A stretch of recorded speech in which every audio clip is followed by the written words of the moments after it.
দেয়ালে দেয়ালে লিখে দিবেন শরিয়া আইন চায় না তারা। বলেন,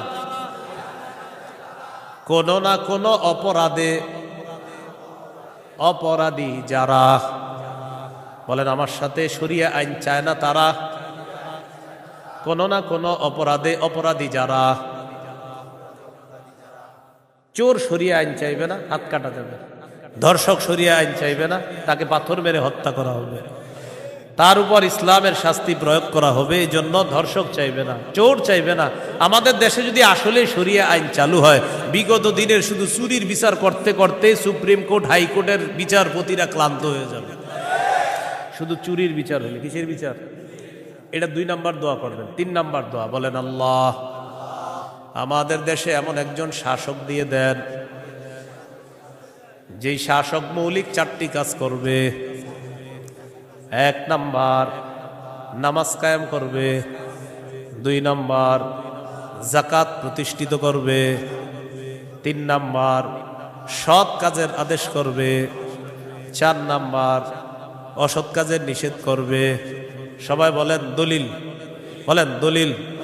সূরা হজ 41 নম্বর আয়াত। কোন সূরা? কত নম্বর আয়াত?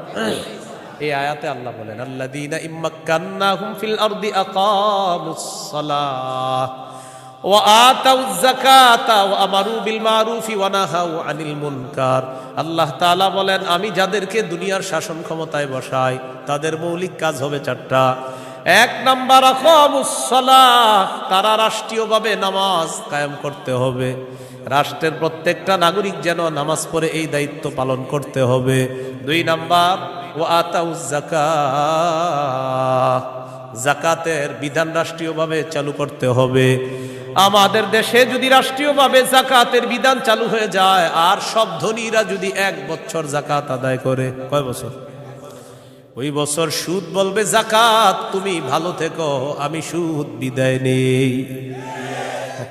কয় বছর?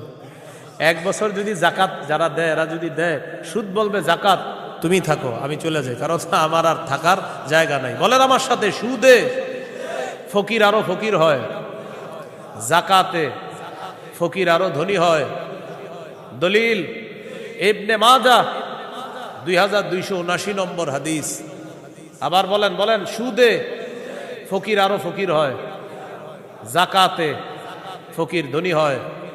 বলেন আমাদের এই রাষ্ট্র সুদ ভিত্তিক হওয়ার কারণে এখন আমরা সবাই মোটামুটি ভিক্ষুক।